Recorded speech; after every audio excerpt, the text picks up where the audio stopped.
Welcome to this explainer. So, have you ever looked at a blooming flower in your garden or on a walk and wondered what exactly is going on beneath those colorful petals? I mean, really looked at it? Today we're setting the stage for a macro to micro investigation into the incredibly complex reproductive structures hidden right there inside everyday flowers. We're going to completely transform our perspective, zooming all the way in from what we can see with just our naked eye down to the microscopic realms that drive plant reproduction. It's basically the hidden machinery that sustains most life on Earth. Let's dive in. Think of this explainer as your virtual lab manual. First, we've got reproductive parts. Second, dissection tools. Third, LS and TS cuts. Fourth, the Androecium. And finally, fifth, the Gynoecium. Section 1. Reproductive parts of flowers. Okay, to truly understand floral anatomy, we absolutely have to introduce the two main characters of our botanical story. First up, we have the Androecium.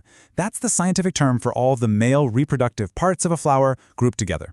And on the flip side, we have the Gynoecium, which is the collective term for the female reproductive parts, so your carpels or pistils. Literally everything we investigate today is going to revolve around these two distinct, highly specialized, and honestly pretty miraculous biological systems. Section 2. Essential tools for dissection.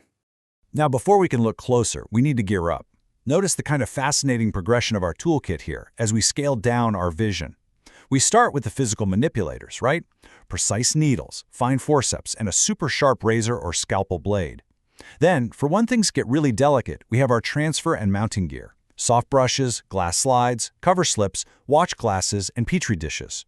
To actually see what we're doing, we've got to scale up our vision from just a simple magnifying lens to dissecting and compound microscopes.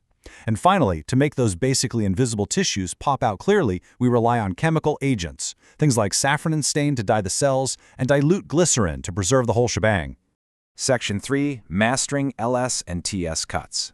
Botanists rely heavily on two very specific types of cuts to understand this internal architecture. On one hand, we have the longitudinal section, or LS. Think of this as slicing a flower perfectly in half, straight down the middle. It acts like a vertical map, showing us exactly where the anthers are placed and the top-to-bottom position of the ovary. On the other hand, we have the transverse section, or TS. This is your horizontal cross-section. We use a TS cut when we want to look inside circular structures. It's like slicing a cucumber. You do this to count the number of pollen sacs or to examine the hidden internal compartments of the ovary.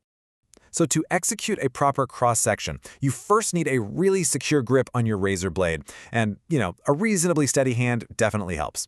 Notice how the blade is passed incredibly smoothly right across the plant material. But here is the absolutely crucial insider detail. You must keep the blade wet. Do not forget that. The water guarantees a smooth, clean slice that just glides right through, rather than catching and tearing those incredibly delicate plant tissues. Let's walk through the strict step-by-step technique for getting that perfect, unbroken transverse section ready for the microscope. First, you hold the material firmly between your left thumb and forefinger. Second, pass that wet blade across the stem in a quick, decisive motion. You want an unbroken circular slice. Third, immediately, and I mean right away, transfer those ultra-thin sections into a petri dish filled with water so they don't dry up. And finally, actually listen to this pro tip because it's a real game changer. Use a soft brush, never tweezers, to gently lift and move your transparent section onto the glass slide. Trust me, tweezers will literally just crush the hours of careful work you just did. Section 4. Inside the Androecium. All right, let's put our cutting techniques to use and look directly into the male reproductive system. The Androecium is actually made up of individual units called stamens. And structurally, the stamen is just wonderfully engineered. It consists of a stalk-like filament, and its entire biological purpose is basically just to act as a pillar of support, proudly holding up the anther lobes right at the top where the vital pollen is kept safe. But the really big question is, how does the pollen actually get out of there? Well, by making a longitudinal section cut, we can observe what's called the anther's dehiscence pattern. Dehiscence is just a fancy word for the specific way the anther bursts open to discharge its payload. In some flowers, it's porous, meaning it releases pollen through tiny pores like a microscopic salt shaker, which is exactly what you'd see in potatoes. In other flowers, like a China rose, it's longitudinal, meaning it splits wide open right along a long vertical slit. Once that anther pops open, it releases these yellowish, powdery pollen grains, the male gametophytes. To give you a sense of just how unbelievably tiny these are, get this. They are generally spherical in shape, about 25 to 50 micrometers in diameter. I mean, at that microscopic scale, the outside world is an incredibly harsh place, so they need some seriously specialized armor to survive the journey over to another flower. Let's look at that microscopic defense system. Every single pollen grain wears a prominent two-layered suit of armor. The outer layer is called the Exine. It's a ridiculously hard, tough shield made of sporopollenin, which happens to be one of the most durable organic materials we know of.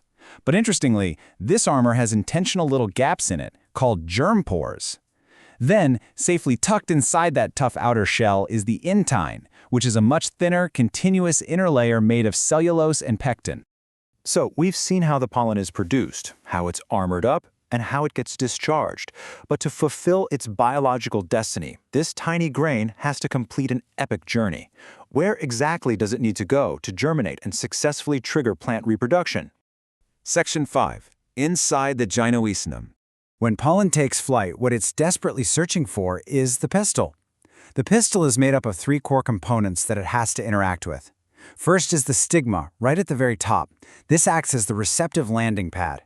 Second is the style, which is the long stalk that the pollen tube has to successfully navigate its way down.